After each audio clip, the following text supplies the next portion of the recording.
ஜெய் சாய்ராம். ஜெய் குரு தேவதத்தா.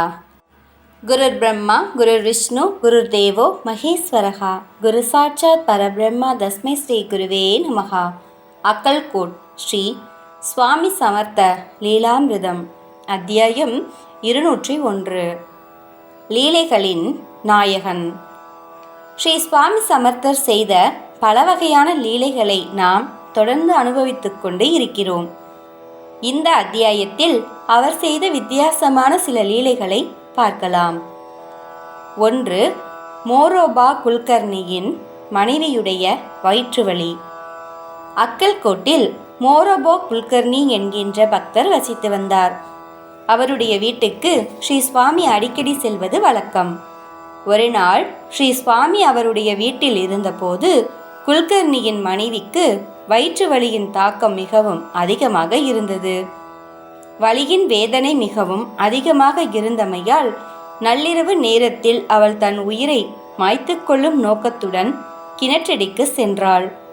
அப்போது மகாராஜ் விழித்து கொண்டு, யார் கிணற்றுக்குள் விழுந்து உயிரை மாய்த்து கொள்ளப் போகிறார்கள் பார் என்று தன் சேவகர்களிடம் கூறியதற்கு அவர்கள், இந்த நள்ளிரவு நேரத்தில் யார் உயிரை மாய்த்து கொள்ளப் போகிறார்கள்?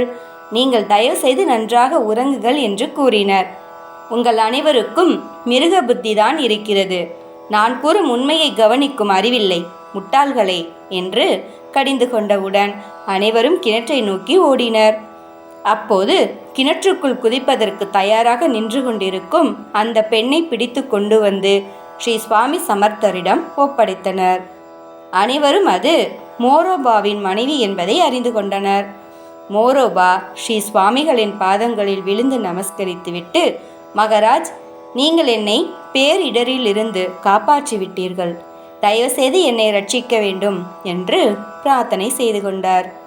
ஸ்ரீ சுவாமியின் அருளால் அப்பெண்ணுடைய வயிற்றுவலி முற்றிலுமாக குணமடைந்தது. ஸ்ரீ சுவாமி சமர்த்தரின் அருள் கடாட்சத்திற்குத்தான் எல்லை உண்டோ? 2. பிராமண பெண்ணை கேலி செய்வது. அக்கல்கோட்டில் சவுகார் கிணறு என்றொரு இடம் உண்டு. அந்த கிணற்றுக்கு அருகில் ஒரு பிராமண பெண் தனதருகில் தண்ணீர் பானையை வைத்துவிட்டு தன் துணிகளை துவைத்து கொண்டிருந்தாள். அச்சமயம் ஸ்ரீ சுவாமி அந்த வழியாக கடந்து சென்று கொண்டிருந்தார். அப்போது ஸ்ரீ சுவாமி அந்த பெண்ணுடைய பானையை கிணற்றுக்குள் தள்ளிவிட்டு அந்த பெண்ணிற்கு முன்னால் சென்று அமர்ந்து கொண்டார். தன் வேலை முடிந்ததும் அந்த பெண் தன் பானையை தேடிய போது எங்கும் கிடைக்கவில்லை. வீட்டுக்கு சென்றால் கண்டிப்பாக அடி உதைதான் கிடைக்கும், என்ன செய்வதென்றே தெரியவில்லையே என்று புலம்பியவாறு பயங்கரமாக அழத் தொடங்கினாள். கிணற்றுக்குள் ஒருவர் சென்று தேடி பார்த்தும் கிடைக்கவில்லை.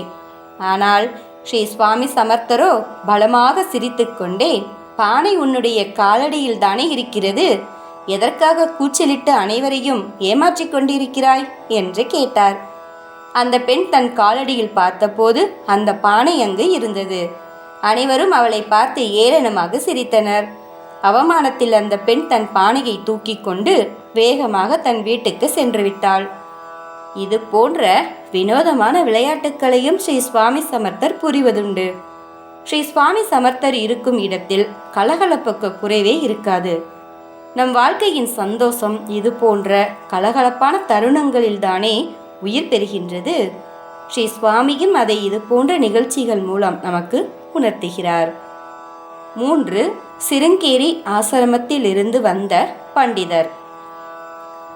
ஒருமுறை சிருங்கேரி ஆசிரமத்தில் இருந்து பண்டிதர் ஒருவர் ஸ்ரீ சுவாமி சமர்த்தரை தரிசனம் செய்வதற்காக அக்கல்கோட் வந்திருந்தார்.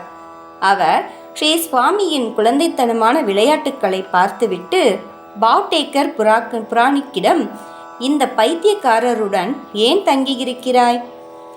இவருடன் இருந்தால் உனக்கு எந்தவித பிரயோஜனமும் இருக்காது. நீ என்னுடன் வந்தாயானால் நான் உனக்கு சாஸ்திரங்களை கற்றுத்தருகிறேன் என்று கூறினார். இதை கேட்டவுடன் பாவ்டேக்கர் அவருடன் வருவதற்கு சம்மதித்தார். சர்வ வியாபியான ஸ்ரீ சுவாமி சமர்த்தர் இவர்களுடைய உரையாடலை அறிந்து கொண்டிருக்க மாட்டாரா என்ன? இரவில் பாவ்டேக்கர் தன்னுடைய அறையில் உறங்கிக் கொண்டிருந்தார். தாளிட்டிருந்த அவருடைய அறைக்கதவு திறக்கப்படும் ஓசை கேட்டவுடன் பாவ்டேக்கர் விழித்து கொண்டார்.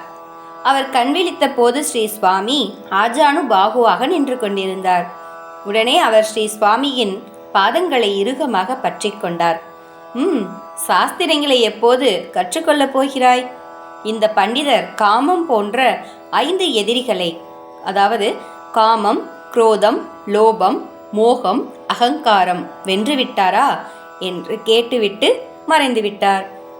பாவ்டேகர் தான் செய்த தவறை உணர்ந்து மிகவும் வருந்தினார். அடுத்த நாள் காலை ஸ்ரீ சுவாமி சமர்த்தரின் பாதுகைகளை நமஸ்கரித்துவிட்டு தன் பயணத்தை ரத்து செய்தார். ஸ்ரீ சுவாமி சமர்த்தருக்கு பாவ்டேக்கரின் மீது அலாதி பிரியம் உண்டு. தான் இன்னும் சில நாட்களில் தன் உடலை உதிர்க்கப் போவதை அறிந்த ஸ்ரீ சுவாமி அவரை பார்சி என்னும் ஊருக்கு அனுப்பி வைத்தார்.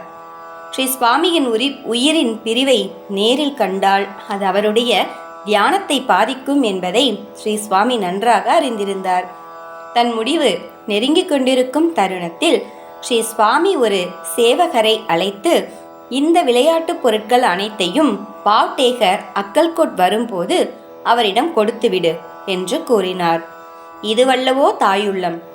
பாவ்டேகர் ஸ்ரீ சுவாமியின் சமாதிக்கு பிறகு அக்கல்கோட் வந்தபோது அனைத்து பொருட்களும் அவரிடம் ஒப்படைக்கப்பட்டது.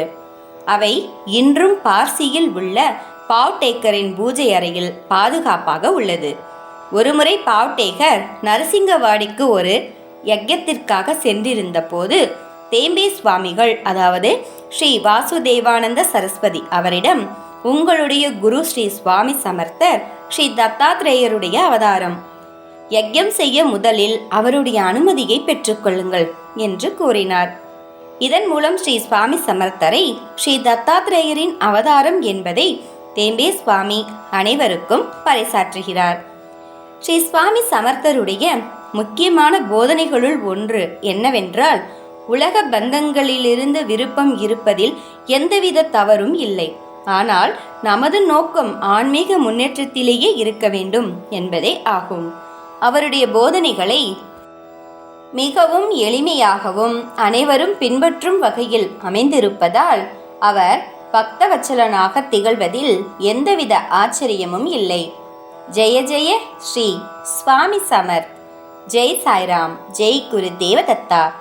அனந்த கோடி பிரம்மாண்ட நாயக ராஜாதிராஜ யோகிராஜ பரபிரம்ம ஸ்ரீ சுவாமி சமர்த்த மகராஜ் கி ஜெய்.